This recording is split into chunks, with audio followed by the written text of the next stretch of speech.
नमस्कार. आज माझ्याकडे तरन्नुम शेख ही अकोल्याची विद्यार्थिनी आलेली आहे.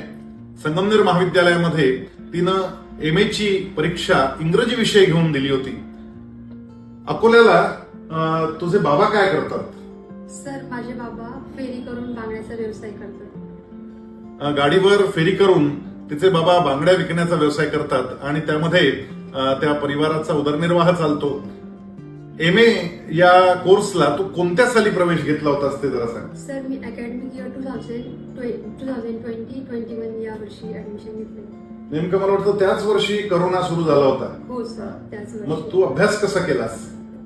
सर, मला कॉलेज थ्रू एक स्कीम आहे, विद्यार्थी विद्याधन कलश योजना. त्याअंतर्गत मला काही निधी उपलब्ध करून दिला. त्यासाठी मला माझे कॉलेजचे टीचर्स जसे की HOD, Tahsildar sir, Ghodke sir, Jagdale sir आणि लेले सर या सर्वांनी मला मदत केली. आणि मग त्या पैशातून तू काय केलंस पुढे? सर, त्या पैशातून मी एक मोबाईल घेतला आणि त्याच्या थ्रू मी माझे ऑनलाईन लेक्चर्स पूर्ण केले. त्या मोबाईलचा अन्य कामासाठी तुला उपयोग झाला असेल?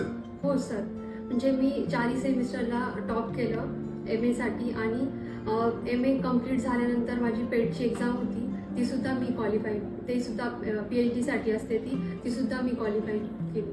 एक मोबाईल घेतला तर किती चांगला उपयोग करता येऊ शकतो हे खरं तर तरन्नुमकडून आपण शिकलं पाहिजे. कारण मोबाईलचा गैरवापर जास्त होतोय आणि तरन्नुमनं मात्र तिचा अभ्यास कोरोना काळामध्ये मोबाईलवर केला आणि MA पार्ट 1, 2, 3, 4 या 4ही सेमिस्टरमध्ये ती महाविद्यालयामध्ये पहिली आली आणि पेट म्हणजे PhD एंट्रन्स टेस्ट ही सुद्धा तिनं दिली आणि PhD तिनं सुरूही केली.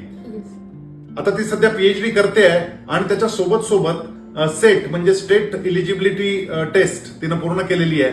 त्यामुळे ती आता कुठेही महाविद्यालयामध्ये प्राध्यापक म्हणून काम करू शकेल.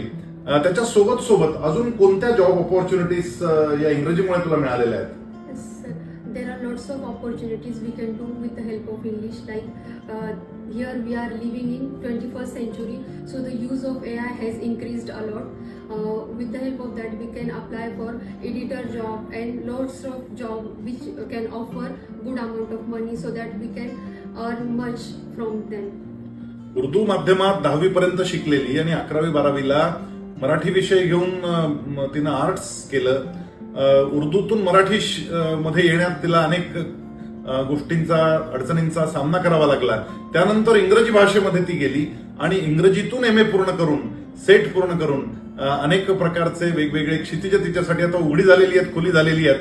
परंतु तरी देखील शिकत राहणं, शिकणं आणि पुढे त्याचा वापर करून आपला परिवार उभा करणं अशा पद्धतीचं स्वप्न ती पाहते आहे. बाधाएं आती है आए घिरे प्रलय की घोर घटाए, पांव के नीचे अंगारे सर पर बरसे यदि ज्वालाए, निज हाथों से हंसते हंसते आग लगाकर चलना होगा, कदम मिलाकर चलना होगा. या जगाच्या वेगानं आपल्याला बदलता आलं पाहिजे. ज्या पद्धतीनं आर्टिफिशियल इंटेलिजन्स आता जगावर आपला प्रभाव टाकतंय, या युगामध्ये इंग्रजी येणं हे अनिवार्य आहे. आणि तरन्नुम सारखी एखादी उर्दू माध्यमात शिकलेली विद्यार्थिनी इंग्रजी शिकते, MA पार्ट 1, 2, 3, 4 पूर्ण करते, आता PhD करते आहे आणि अनेक क्षितिज आता तिला खुणावतायत, तिच्यासाठी उघडी झालेली आहेत. निश्चितपणे ती मोठं यश संपादन करेल यात काही शंका नाही. ग्रामीण भागातल्या विद्यार्थ्यांना आणि सर्वसामान्य परिस्थितीतून येणाऱ्या विद्यार्थ्यांना तरन्नुम ही एक आदर्श आहे आणि तिच्या भावी वाटचालीसाठी आपण तिला शुभेच्छा देऊयात. नमस्कार.